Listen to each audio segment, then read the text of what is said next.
বিসমিল্লাহির রহমানির রহিম।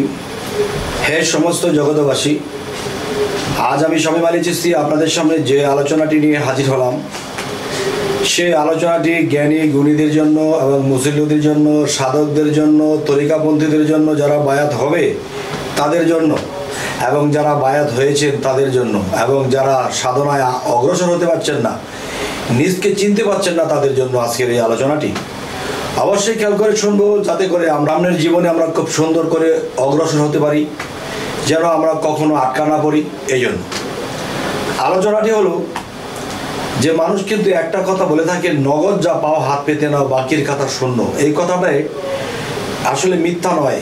এই কথাটি মিথ্যা নয় কেন, যে দেখেন, যে আপনি একটা দোকানে বলেছেন আমাকে 2000 টাকার সদাই দেন, তখন তিনি আপনাকে 500 টাকার সদাই দিয়েছে, আপনি কি নেবেন? নেবেন না। তাহলে 2000 টাকার সদাই দিলেই আপনি নেবেন। বায়াত শব্দের অর্থ কি? আল্লাহর পথে নিজেকে বিক্রি করে দেওয়া। সেটাই কার কাছে বিক্রি করব? কামেল মুর্শিদের কাছে বিক্রি করব। তো কামেল মুর্শিদের কাছে যখন বিক্রি করেছি,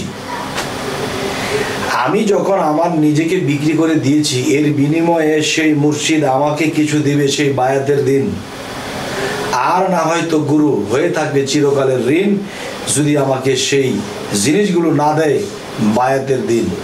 সেই কথাগুলো হলো কি, দেখেন, আমি যখন মুর্শিদের কাছে গিয়েছি, নিজেকে বিক্রি করতে গিয়েছি, আমি বায়াত হতে গিয়েছি, তখন তিনি আমাকে বায়াত করলেন,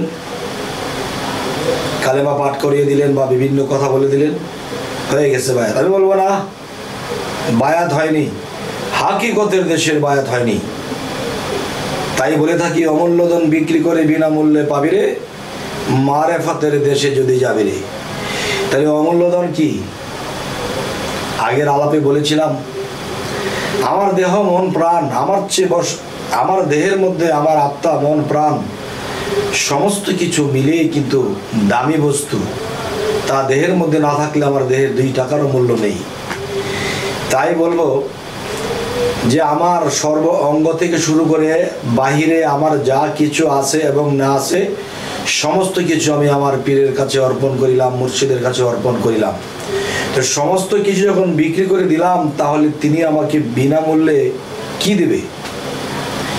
কি দেবে সেই জিনিসটা আজকে আলাপ করব, এবং সেই জিনিসটি দেখবেন এবং সেই জিনিসটি বুঝবেন, দেখবেন। যদি দেখবেন যে দেখার সাথে সাথে আপনার দোজখ হারাম হয়ে যাবে, এটা আমার কথা নয়। সূরা হামিমের 2 নম্বর আয়াত লক্ষ্য করলে পাওয়া যায়, কিতাবুন ফুসসিলাত আয়াতু কুরআনান আরাবিয়ান। এই এক গ্রন্থ আরবি কোরআন রূপী অবতীর্ণ, এর বাক্যসমূহ জ্ঞানীদের জন্য। তাহলে এই মানব দেহের ভিতরে আল্লাহ কালেমাকে ফিট করেছে। ছোটবেলায় যখন মসজিদ মাদ্রাসায় গিয়েছিলাম, সেই মসজিদ মাদ্রাসার মধ্যে দেখা যায়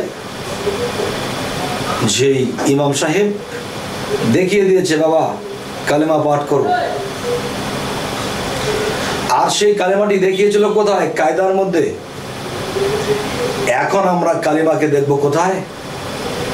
দেহের মধ্যে, দেহ কোরআনের মধ্যে। বাহ্যিক শিক্ষা দিয়েছে মুন্সি মোল্লা যারা আছে, আলিফ বা তাসা কালেমা পাঠ করিয়েছে সেই আমাসি পাড়ায়। আর এখন গুরু মুর্শিদের কাছে যখন যাব, তিনি সেখানে শেখাবে না, তিনি শেখাবে মানব কোরআনের ভিতরে। তাহলে যদি কোনো মানুষ নিজের মধ্যে এই কালিমাকে দেখে বায়াত গ্রহণ করে, তার জন্য দোজখ হারাম। যদি নিজের মধ্যে আল্লাহর পরিচয় পত্র দেখে বায়াত গ্রহণ করে, তিনিরও দোজখ হারাম। এবং এই দেহ কোরআনের মধ্যে আপনার নিজের একটা পরিচয় আছে, সেটা যদি নিজ চোখে দেখেন এবং সেটা পাঠ করেন এবং দেখেন যে এটাই আপনার নাম, তাহলে আপনি হয়ে যাবেন সকল সফল কাম। তাই বলবো, হে সমস্ত জগৎবাসী, যদি কেউ বায়াত গ্রহণ করেন, আমার এখানে আসতে হবে, আমি ক্ষমা চাই, আমার এখানে আসতে হবে না, যেখানে খুশি সেখানে যাবেন, তবু এই বায়াতটা হবেন। আপনার দেহ কোরআনের মধ্যে আপনি কে, আপনার পরিচয় কি, সেই পরিচয়টা আরবি অক্ষরে লেখা থাকবে। তা আপনার মুর্শিদ বায়াতের দিন দেখিয়ে দেবে, পাঠ করিয়ে দেবে। যেই কালেমা পাঠ না করলে মানুষ মুসলমান হইতে পারে না, সেই কালেমাটা দেহ কোরআনের মধ্যে কোথায় ফিটিং করা আছে তা দেখবেন এবং পাঠ করবেন। সুবহানাল্লাহ, আপনার দোজখ হারাম হয়ে যাবে। এবং আল্লাহ যে আপনাকে সৃষ্টি করেছে তার প্রমাণ কি, সেই প্রমাণটা আপনি দেখবেন দেহ কোরআনের মধ্যে এবং পাঠ করবেন, আপনার দোজখ হারাম হয়ে যাবে। তাহলে বায়াতের দিনই তো দোজখ হারাম হয়ে যাবে। এরপরে যে মুর্শিদ সাধনা দিবে, সাধনা করে আমার পাপ খণ্ডাতে হবে না বাবা, দেহটাকে পবিত্র করে দেবে, নিজ পরিচয়গুলো সমস্ত কিছু দিয়ে দিবে এবং সাধনা দিয়ে দিবে। আর বলে, যাও বাবা যাও, তোমার বাড়িতে তোমার স্থানে গিয়ে তুমি সাধনা করো, তুমি আমাকে সেখানে বসেই পাবে। সুবহানাল্লাহ, তুমি রাসূলের সাক্ষাৎ পেয়ে যাবে, তুমি আল্লাহর দর্শন লাভ করবে। সুবহানাল্লাহ।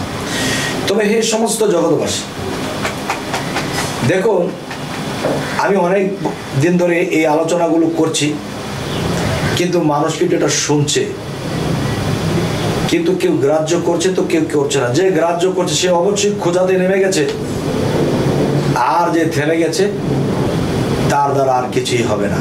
তো এখন যে কথাটি বলবো, এই তিনটা জিনিস যদি পীরের কাছে আপনি না পান, তাহলে কিন্তু আপনি শয়তানের কাছে আটকা পড়ে যাবেন। শয়তান সেই দিন বেহেশতের দরজায় দাঁড়িয়ে বলবে, কোথায় যাও? আমি বেহেশতে যাই। তুমি কি জানো আমি তোমাকে বানিয়েছি? না, আমার আল্লাহ আমাকে বানিয়েছে। তোমার আল্লাহ যদি তোমাকে বানিয়ে থাকে, তোমার আল্লাহর সেই সাইনটা কোথায় তোমার এই মানব দেহ কোরআনে? ব্যর্থ হবে। যেই কালেমার দাওয়াত হযরত মুহাম্মদ সাল্লাল্লাহু আলাইহি সাল্লাম দিত, যেই কালেমা দিয়ে মানুষ মুসলমান হয়, যেই কালেমা দ্বারা মানুষ বিবাহের বন্ধন সারে, এই কালেমার এত মূল্য কোনো, এই কালেমাটা তোমার মানব কোরআনের মধ্যে কোথায় দেখা? যা দেখে না দুই নয়নে বিশ্বাস করিব না আমি গুরুর বচনে। তাহলে এই পরিচয়গুলো যখন শয়তান জিজ্ঞাসা করবে, সে কিন্তু 9.5 লক্ষ বছর আল্লাহকে সিজদা করেছে এবং সে আপনাকে এমন জায়গার মধ্যে এনে আটকিয়ে দেবে, তখন সেখানে আপনার মুর্শিদ আপনাকে রক্ষা করতে যাবে না। কেন যাবে না? তিনির কাছে যদি এটা থাকতো, তাহলে তিনি কিন্তু সেই বায়াতের দিন এটা দিয়ে দিত, আর আপনি উত্তর দিয়ে দিতেন সেই মুকরম ফেরেশতার কাছে। তাহলে এই 2 থেকে 3টা জিনিস যদি মুর্শিদের কাছে না পান, তাহলে না পাইলে যেই দেশে পাবেন সেই দেশে যাবেন। হযরত মুহাম্মদ সাল্লাল্লাহু আলাইহি সাল্লাম কি বলেছেন, যে তোমরা শিক্ষার জন্য যদি চীন শহরে যাইতে হয় সেটাই যাব। বাবারে, চীন শহর তো বৌদ্ধ রাষ্ট্র, সেখানে কেন যাব? চীন শহর এই নিজের দেহ রাজ্যটাকেই চিনতে বলা হয়েছে, এটাকেই বলা হয় চীন দেশ, আর এখানেই নিজেকে চিনে নিতে হয়। যদি কেউ বলে সাধন করতে করতে একদিন চিনে নেব, না বাবা, সাধন করতে করতে তুমি চিনে নেবে। তোমার ভিতর থেকে আত্মা যদি তোমার দর্শন লাভ করো, তাহলে সেই আত্মা কিন্তু তুমি নয়, সেই তুমি। আর তোমার নিজের একটা পরিচয় আছে, এই পরিচয়টা যার যার মুর্শিদ সেই বায়াতের দিন দিয়ে দেবে। যদি না দেয়, তাহলে যেখানে পাবেন সেখানে যাবেন। এখন আমি ভালো মনে করে ধরেছি, এখন তো সেই আসল জিনিস পাচ্ছি না। যেই জিনিস না পেলে হযরত মুহাম্মদ সাল্লাল্লাহু আলাইহি সাল্লাম বলেছে, তোমরা চীন শহরে চলে যাও। আচ্ছা, এখন যে কথাটি বলবো সেই কথাটি হলো, দেখুন, যে পীরের কাছে গেলে কি বলে? নামাজ পড়বা, রোজা রাখবা, বাবা মার সেবা করবা, নিয়মিত জিকির করবা, হক হালাল বেঁচে চলবা। হ্যাঁ, এগুলো তো যখন আমি মাদ্রাসায় গিয়েছিলাম, আমি যখন মসজিদে পিচ্চিকালে গিয়েছিলাম, এই কথাগুলো তো মসজিদের হুজুর শিক্ষা দিয়েছিল। তাহলে আমি আপনার কাছে, আপনি মুর্শিদের কাছে আমি কেন এসেছি? এগুলা জানার জন্য? ইম্পসিবল। তাহলে এখন যে কথাটি বলবো অবশ্যই খেয়াল করবেন। সেখানে যাব কেন? অজানাকে জানতে, অচেনাকে চিনতে, এবং আমার দেহটাকে 2 ভাগ করে কুদরতের দ্বারা আমার ভিতরে আমার মুর্শিদ আমাকে নিয়ে প্রবেশ করবে। প্রবেশ করে সে কালেমাকে দেখাবে, প্রবেশ করে সে আল্লাহর পরিচয়পত্র দেখাবে, প্রবেশ করে সে আমি যে কে আমার নিজের পরিচয়পত্রটা আমার দেহ কোরআনের মধ্যে স্পষ্ট লেখা আছে তা দেখবো এবং পাঠ করবো সুবহানাল্লাহ। তাহলে দুজক হারাম হয়ে যাবে। তাহলে শামীম আলী চিশতি যেদিকে চলে যায় কিছু বলে, কিন্তু আমি আপনাদেরকে একটা কথা বলছি যে আমি কাদরিয়া তরিকতে আছি, চিশতিয়াকে সাথে রেখেছি, যেহেতু আল কাদরি আল চিশতি আল হাসানি আল হোসাইনি। তাহলে কি ব্যাপারটা যে আমি আছি, কিন্তু বড় পীরের যে বায়াতটি ছিল তিনি 18 পারা কোরআন মুখস্থ করেছে জন্মের সময়। সেটা কোন জন্ম? একটা জন্ম হলো মায়ের ঘরে জন্ম নিয়েছে, আরেকটা জন্ম হলো গুরুর কাছে সবে মাত্র বায়াত গ্রহণ করেছে, সে নতুন জন্ম হয়েছে। জন্ম তো দুইটা। তাহলে কোন জন্মে বড় পীর আব্দুল কাদের জিলানী 18 পারার মুখস্থকারী হলেন? এটা কিন্তু উল্লেখ করা হয়নি। তা আমি এটিও বলতে চাই যে দেখেন, বড় পীর আব্দুল কাদের জিলানী তিনি যখন তার গুরুর কাছে বায়াত গ্রহণ করেছিলেন তখন তিনি এই 18 পারা কোরআন তার বোঝা হয়ে গেছে, মুখস্থ হয়ে গেছে। সেটি কেমন দেখেন, 18 হরফে 18 পারা। তাহলে 18টা গুণ আর 18টা হরফের গুণ ক্ষমতা নিয়ে বড় পীর জন্ম নিয়েছে বা বায়াত গ্রহণ করেছে, তখনই তিনি বড় পীর হইলেন। তা আমাদের যদি মূলত কাদরিয়া তরিকা হয়ে থাকে, চিশতিয়াকে সাথে রেখে থাকি, তাহলে এখানে কি বোঝার আছে যে বড় পীরের সন্তান বড় পীরই হতে হবে, বড় পীরের সন্তান বড় পীরের ক্ষমতায় ক্ষমতাশীল হবে।